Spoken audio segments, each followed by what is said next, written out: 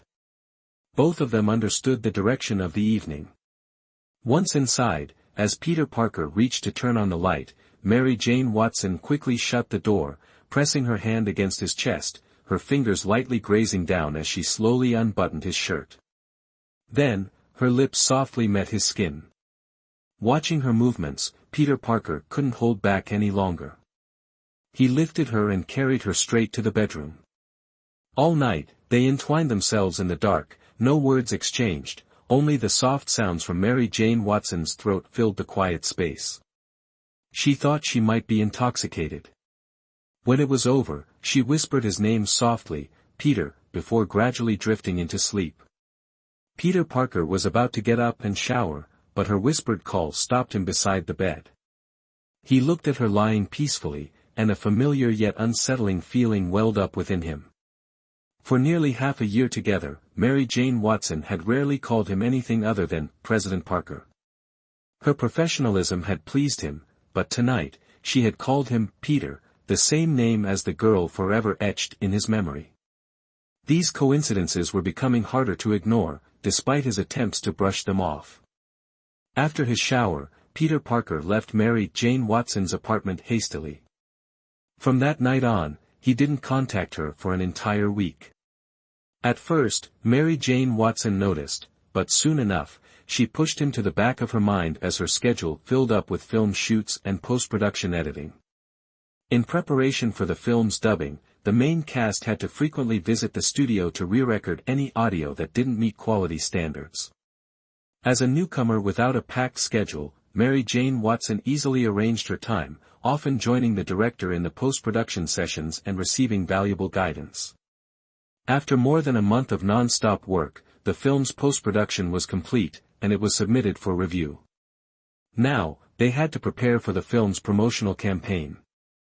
Mary Jane Watson began joining Harry Osborn in various interviews and television appearances to introduce the film to the public.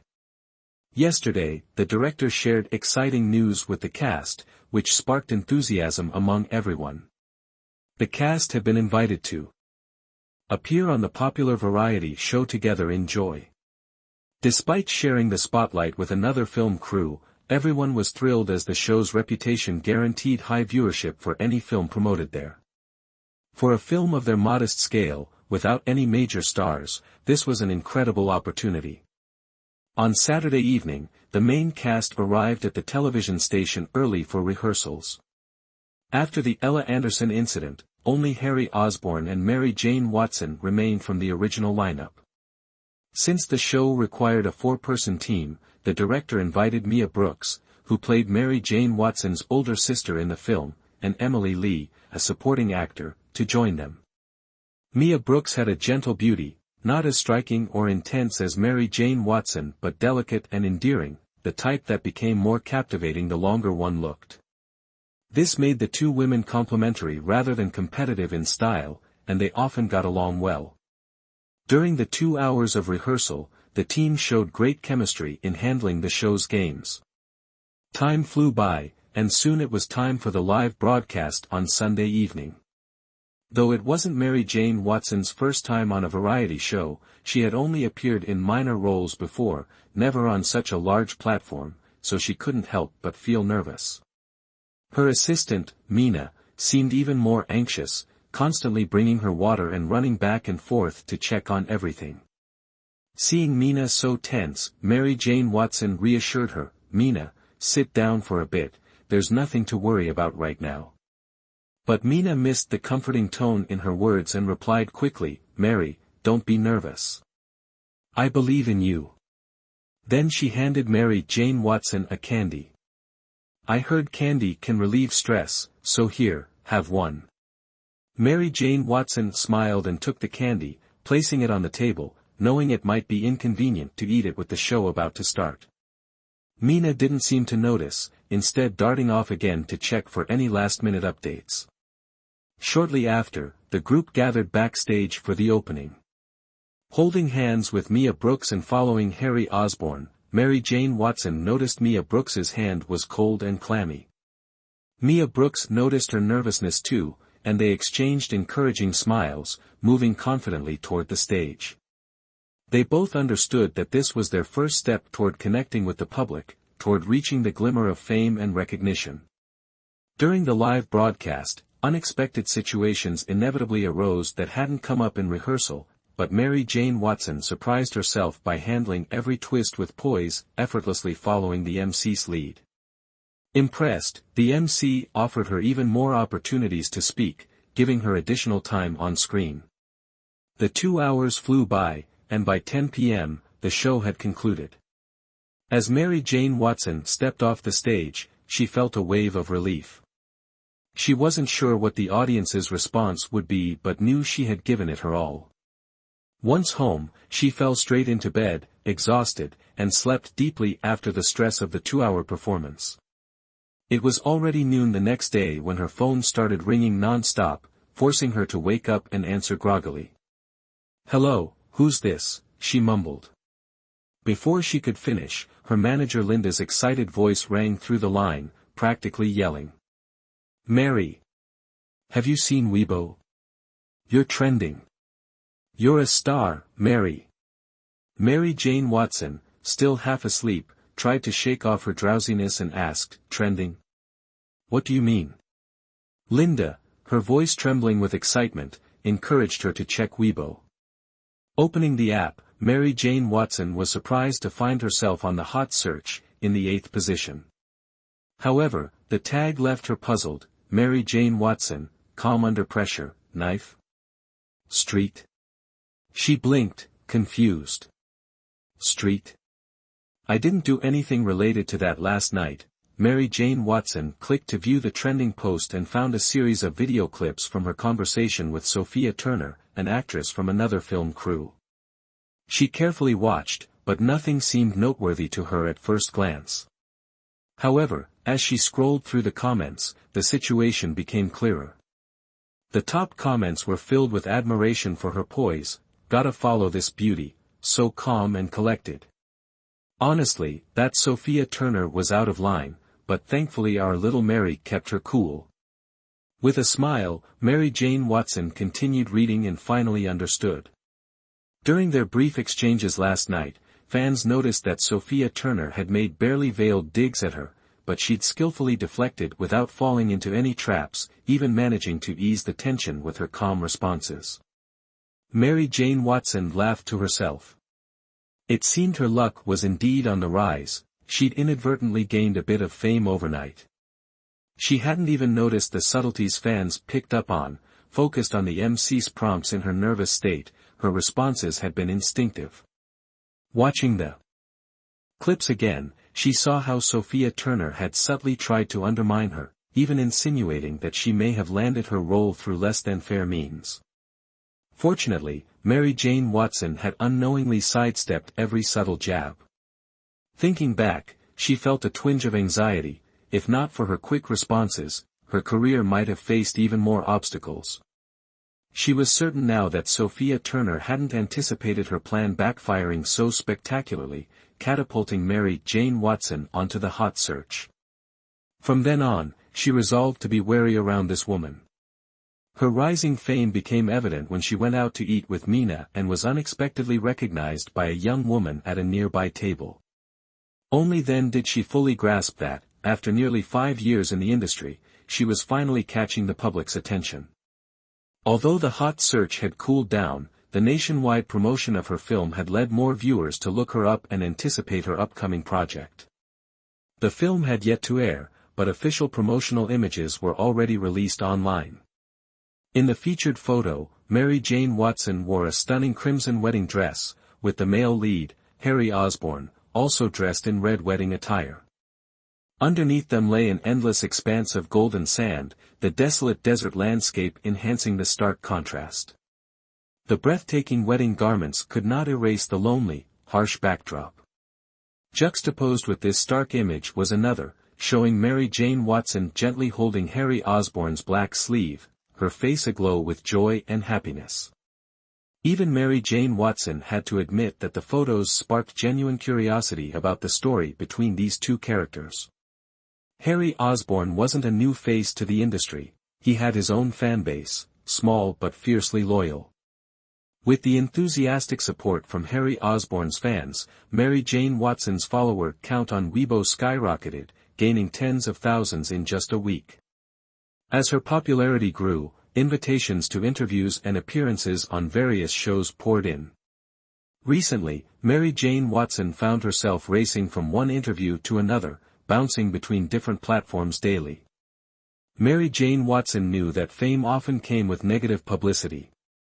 However, she hadn't anticipated the wave of rumors to arrive so swiftly and intensely.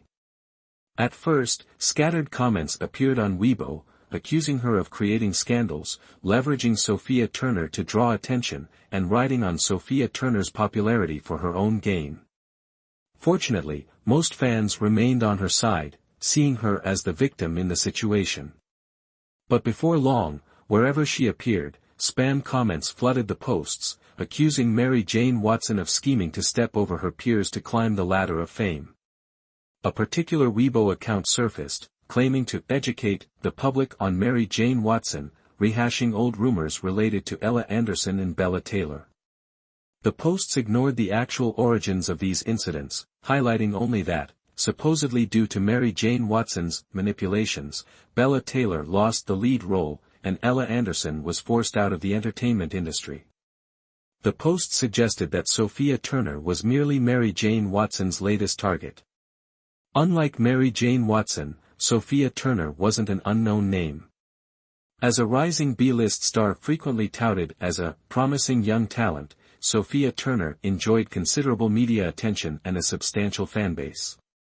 Previously, when Mary Jane Watson gained attention from the hot search, Sophia Turner's fans were incensed, yet they couldn't argue against the clear evidence in the video clips. Now, with someone leading the charge, they seized the opportunity and swarmed Mary Jane Watson's Weibo with accusations. Within half a day, Mary Jane Watson's comments section had been overwhelmed by Sophia Turner's fans, filled with allegations about her supposed scheming nature.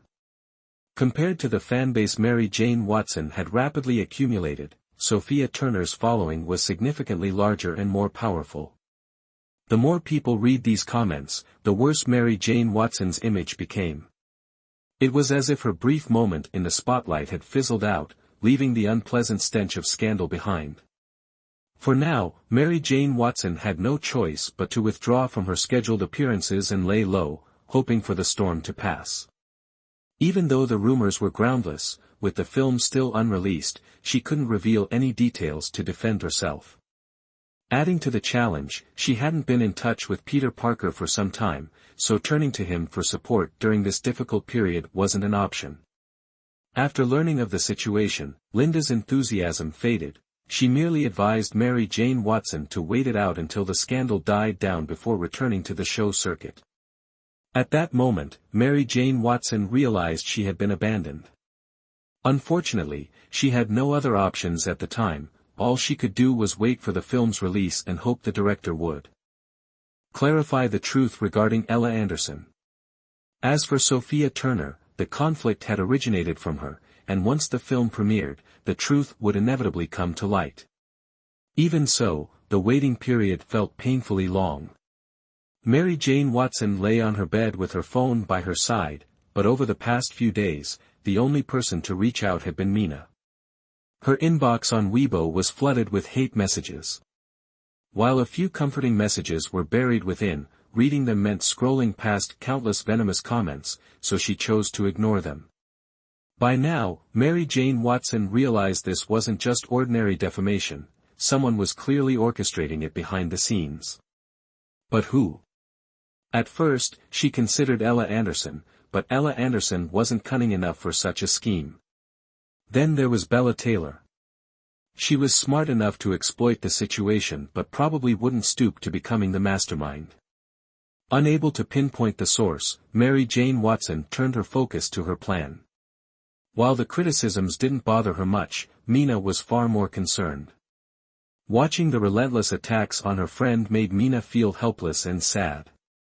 She had offered to visit Mary Jane Watson several times to cheer her up, but each time, Mary Jane Watson declined. Finally, Mina managed to convince her, and this time, Mary Jane Watson agreed. Mina quickly hailed a taxi to her apartment. As soon as Mina stepped inside, she noticed the coldness of the room, with a few takeout boxes strewn on the table, and a pang of sadness hit her. "Mary," she said gently, "don't worry too much. Things will get better soon. Let me cook for you tonight, all right? Eating out all the time isn't good for you." Mary Jane Watson glanced at Mina, opened her empty refrigerator to show her, and replied, "But I don't have any groceries." "No problem. I brought everything. I was worried you'd say no, so I left it at the door. I'll go get it now." With that, Mina dashed out to retrieve the large bag of groceries she had prepared and headed straight for the kitchen. Mary Jane Watson leaned against the door, watching Mina bustle around, and felt a warmth in her heart. She knew she couldn't share her plans with Mina, but the sight of her friend brought a welcome comfort.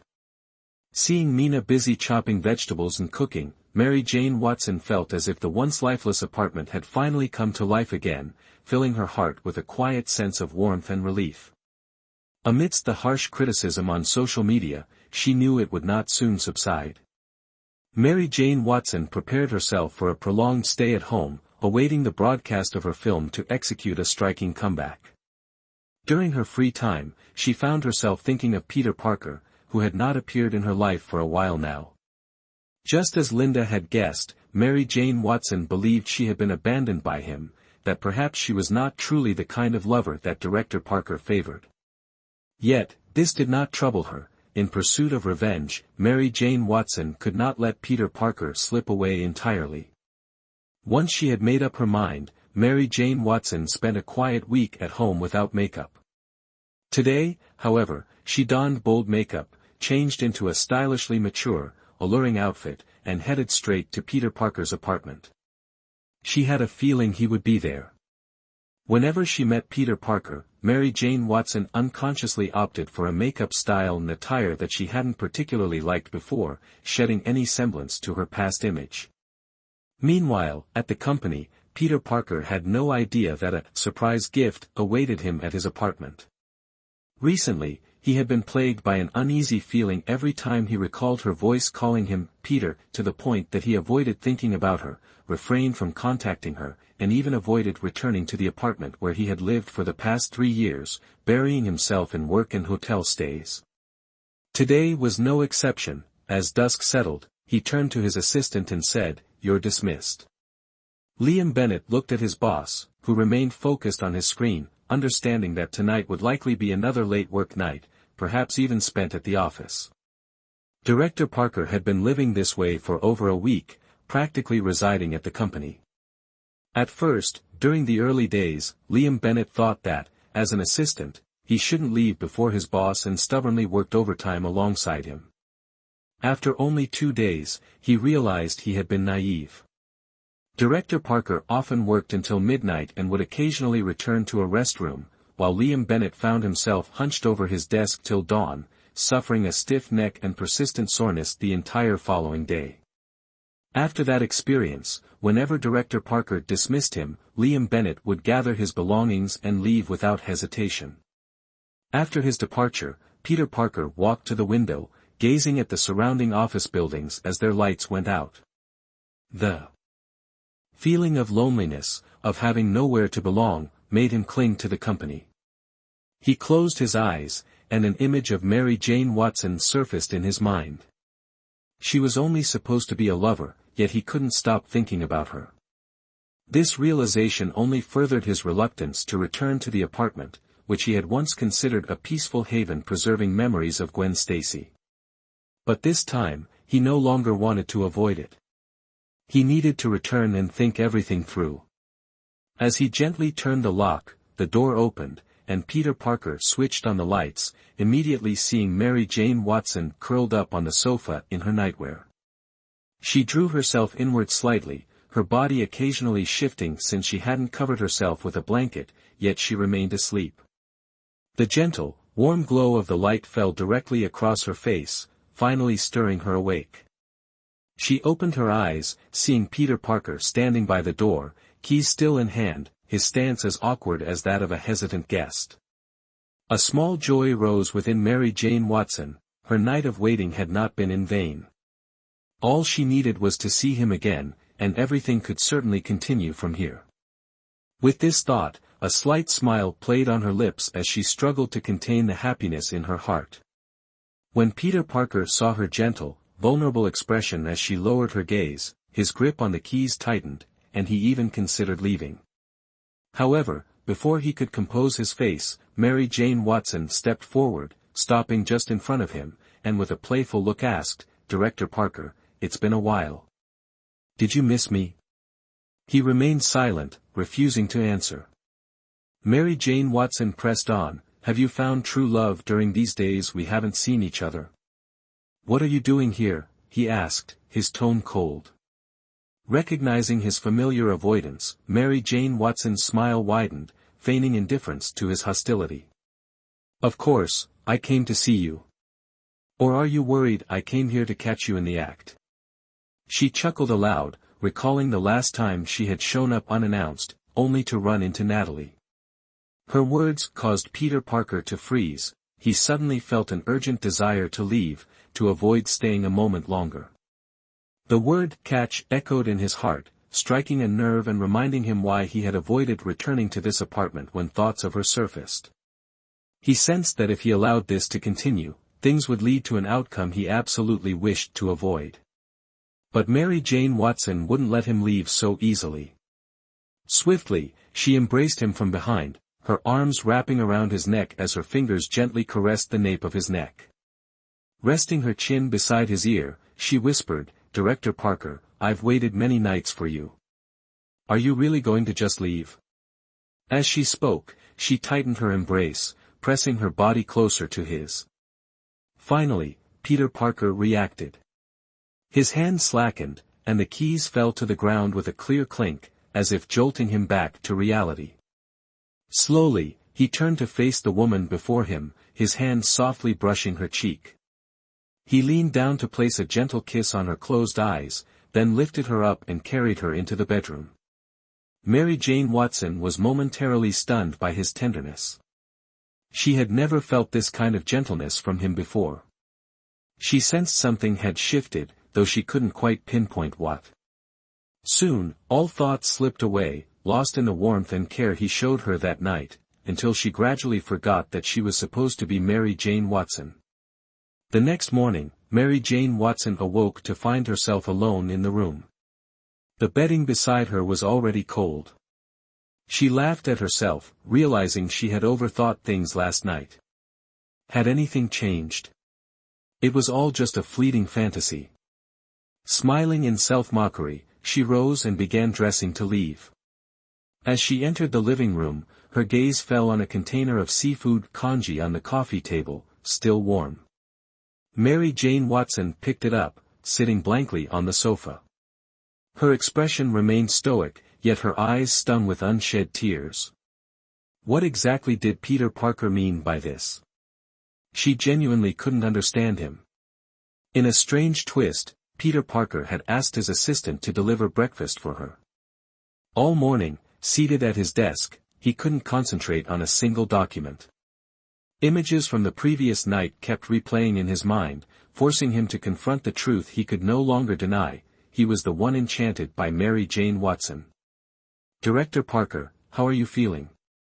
Liam Bennett's voice cut through, reminding him for what felt like the 100th time that morning, as he drifted off in a daze. Never mind, Liam Bennett," Peter Parker finally replied, standing and gathering his things. "I can't deal with work today. If there's anything needing a decision, leave it for tomorrow." Liam Bennett nodded, following without questioning further, knowing it wasn't his place as an assistant to interfere in his boss's personal matters. Peter Parker drove off aimlessly, not knowing where to go until he found himself at a familiar bar he often frequented. He parked, stepped out, and entered. The bar was quiet in the daylight, with only a few patrons sipping drinks in the corners. He found a secluded spot, didn't order any alcohol, and instead lit a cigarette, watching the smoke spiral upward. He hadn't been sitting for long when a man in a sleek black shirt approached, casually taking a seat beside him, placing 2 glasses on the table, and smiling as he said, well, Director Parker, it's been ages since you've come by." Peter Parker frowned, casting a sidelong glance at him, and replied curtly, "Drink your own, Charles Hughes." Charles Hughes couldn't hide his surprise at his friend's expression. It was rare to see Peter Parker look so unsettled, so he couldn't help but tease, "What's this, Director Parker? Drowning your sorrows? That's a rare sight." Knowing his friend's tendency to pry, Peter Parker said nothing, raising his glass in silence and drinking it down. Charles Hughes recognized that his friend was genuinely troubled and refrained from pressing further. He signaled the bartender to bring over a few of the fine bottles he always kept behind the counter. The staff quickly placed 4 bottles of his prized reserve on the table. Without hesitation, Peter Parker took a bottle, poured himself a full glass, and began drinking alone, as though Charles Hughes weren't even there. Watching his friend drink in such solitude, Charles Hughes grew curious. Peter Parker rarely ever drank alone in silence. In his memory, he could only recall one other time he had seen his friend in this state. Back then, Peter Parker had finished an entire large bowl of liquor, and from that day on, it was as though he had completely transformed, distancing himself from friends and avoiding drinking. Charles Hughes couldn't help but wonder if this was somehow related to the woman, though the thought seemed absurd since she had passed away long ago. And recently, he'd even heard rumors that Peter Parker had a new lover. Choosing not to comment, Charles Hughes sat silently, watching as Peter Parker downed each glass. Deep down, he was already calculating how to help clean up if his friend ended up too drunk. Peter Parker was well aware that alcohol wouldn't solve anything, yet, at that moment, he needed it to numb his feelings, hoping it would help him make a decision about something he could no longer avoid. By late afternoon, Charles Hughes received a call and had to leave abruptly. Peter Parker couldn't remember how much he'd drunk, only that Charles Hughes had teased him before leaving, warning him he was about to finish off all his prized liquor. When Peter Parker fumbled around the table, he found only a few empty bottles left. He tried to call for more, but with the bar now busier, the staff didn't notice him. So, he stood up to get a bottle himself. The problem was he didn't realize just how intoxicated he'd become. After a few steps, he staggered and nearly fell into someone entering the bar. "Hey, handsome, are you okay?" a woman's voice chimed in, steadying him with her hands. Peter Parker looked up to see an unfamiliar face and, maintaining his usual cold demeanor, pushed her hand away and tried to keep moving. But she didn't let go. Instead, she wrapped her arm around his. "Don't push yourself too hard, handsome. Let me help you home," she said, attempting to guide him outside. "Let go," he said in an icy tone, surprised to find himself being harassed while drunk.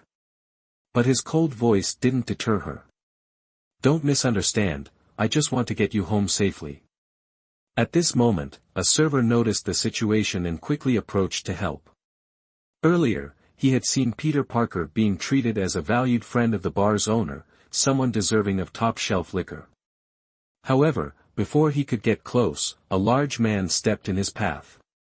"Stay out of it," the man growled menacingly. Seeing the man's intimidating demeanor, the server realized this was the woman's bodyguard. Recognizing he'd be of little help, the server retreated, hurrying back to the bar to call the owner. "Boss, it seems your friend might be in a bit of trouble. You should come over." Charles Hughes wasn't particularly alarmed, knowing Peter Parker to be more than capable of handling himself. But recalling how much his friend had drunk, Charles Hughes decided to head back to the bar just to make sure. Upon arriving, Charles Hughes spotted his friend entangled with a rather seductive woman, unable to move. One look told him Peter Parker was indeed drunk, so he rushed over, only to be blocked by another bodyguard. This made Charles Hughes chuckle. Rarely did anyone dare to get in his way in this city. This was the first time Charles Hughes had ever been obstructed like this, so, irritated, he said, "Step aside. My friend is waiting." With a light tap on the man's shoulder, Charles Hughes nudged him aside and moved to extricate Peter Parker from the woman's grasp. The woman, who had been seconds away from securing the attention of a quality man, glared at Charles Hughes, her eyes flashing with anger as she took in his roguishly handsome appearance. "Let go. What does this have to do with you?" she snapped, seething with frustration. At this point, Charles Hughes just wanted to get Peter Parker out of there without any further complications, so he smiled at the woman and said, "Sweetheart, find someone else, all right? His wife asked me to bring him home." "Wife?" The woman looked doubtful but hesitated. She didn't want to get tangled up with a married man, no matter how attractive he was. Just then, Peter Parker's phone rang, much to Charles Hughes's relief. It felt like a timely rescue. Taking out the phone, Charles Hughes turned to the woman and said, "See? That's his wife calling." He answered the call without checking the number and spoke loudly, "Oh, sister-in-law. Peter Parker is drunk, so I'll bring him home. Keep the door open for us." Without waiting for a response, Charles Hughes hung up. The woman muttered a curse under her breath, clearly disappointed, then turned and left. Meanwhile, Mary Jane Watson stared at her phone, stunned. She'd only called to check in, worried Peter Parker might slip away, but now she'd been referred to as sister-in-law. She didn't dwell on it too long. The man she had spoken with on the phone, Charles Hughes, was someone she knew well and had met several times. Back when she was Gwen Stacy, he had been one of Peter Parker's few childhood friends. Charles Hughes had a vastly different personality from Peter Parker, yet the two shared a close bond. Thinking about the apartment Charles Hughes had mentioned, Mary Jane Watson decided to head there herself. When she arrived, however, she was met with an empty, dark room. Not a soul was there. Frustrated to the point of laughter, Mary Jane Watson decided to stay the night rather than rush off again since it was so late. She still remembered where the spare key was hidden, in the "fuck" character taped to the door. As soon as she unlocked the door, she heard voices coming from the direction of the elevator. Turning around, she saw Charles Hughes struggling to support a completely intoxicated Peter Parker. "Who are you?" Mary Jane Watson asked, masking any familiarity with Charles Hughes in her voice. She couldn't afford to let it show that they knew each other, so she led with the question. Charles Hughes hadn't expected to run into an actual sister-in-law here. But wasn't this the apartment Peter Parker had prepared for that other woman? How could he allow someone else to enter so freely? Mary Jane Watson noticed he wasn't responding and reached out to support Peter Parker herself. As he caught a glimpse of her profile, Charles Hughes felt a nagging familiarity. After a moment's thought, realization dawned on him. No wonder she could enter this apartment, it seemed she was indeed the stand-in Peter Parker had sought. Confident he'd understood her role, Charles Hughes gently stopped Mary Jane Watson's hand, smiling as he said, "Let me handle this." Mary Jane Watson didn't argue, stepping back as Charles Hughes guided Peter Parker into the bedroom. She stayed behind in the living room, refraining from following them inside. When Charles Hughes returned, he took a closer look at her, feeling that same sense of familiarity solidifying with every detail he observed. He couldn't help but admire Peter Parker for finding someone so remarkably similar. "Well, he's all yours now. I'll be on my way. Please look after Peter tonight," Charles Hughes said, ready to leave. Mary Jane Watson had no intention of alienating Peter Parker's friends but also didn't wish to engage too much. She gave a slight nod without saying anything further. Charles Hughes didn't dwell on it, closing the door behind him as he left. Once in his car, he lit a cigarette, unable to shake the thought, having a stand-in wasn't a bad thing, otherwise, he could only imagine the struggles his friend would face in the years to come. Inside, Mary Jane Watson was far from entertaining such distant thoughts.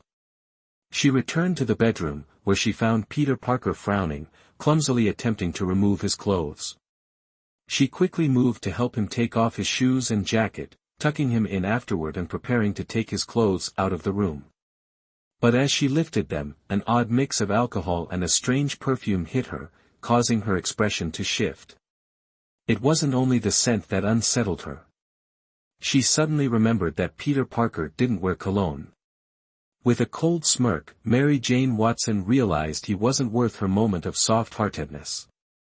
Looking back, the doubts and turmoil she had experienced in recent days felt like a complete waste of emotion. She threw his clothes into the bathroom, then went back to the bedroom to retrieve a thin blanket for herself to sleep on the sofa. Peter Parker, completely unaware, was left to his own devices. She had no intention of compromising herself by lying beside a man who had clearly been with another woman of unknown identity.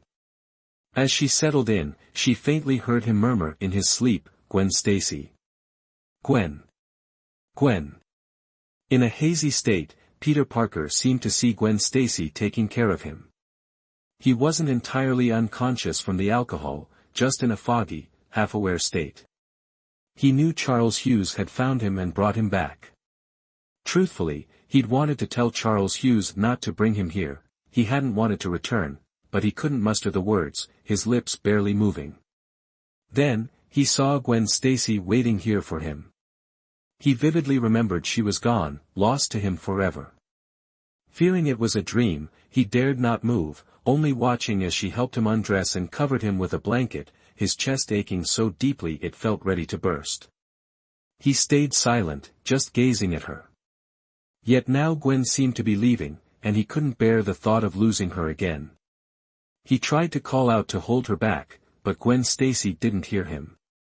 With a surge of determination, he reached out, trying to hold on to her. Mary Jane Watson, seeing Peter Parker's drunken grip tighten around her, set down the blanket, trying to pry his hand away, but to no avail. Terrified she might vanish, he held her firmly, his drowsy eyes struggling to open as he pulled her close, making her fall onto him, his arms locking around her tightly. Mary Jane Watson hadn't expected him to be this strong. Caught off guard, she fell, her chin colliding painfully with his collarbone, tears springing to her eyes from the sudden pain. Seeing her tears, Peter Parker thought Gwen truly didn't want to leave him. Gently, he lifted her face, softly kissing her eyes, whispering, "Don't cry, Gwen. Don't cry. I'm here with you." His lips brushed over hers, feather-light, as if afraid of startling the woman he held so close. But Mary Jane Watson was stunned by his words, confused at how he could call Gwen Stacy's name so unflinchingly. She struggled, trying to free herself from his embrace, but her efforts were in vain. Feeling her resistance, Peter Parker was stirred, his gentle kiss deepening, his grip tightening as he shifted, pinning Gwen Stacy beneath him. He caressed her face, murmuring, "Gwen, have you come back to me? I've missed you so much." With that, he kissed her again, his longing palpable. Mary Jane Watson lay rigid beneath him, her mind still reeling from his words. But as his actions intensified, all thoughts slowly faded, leaving her no room to think of anything else.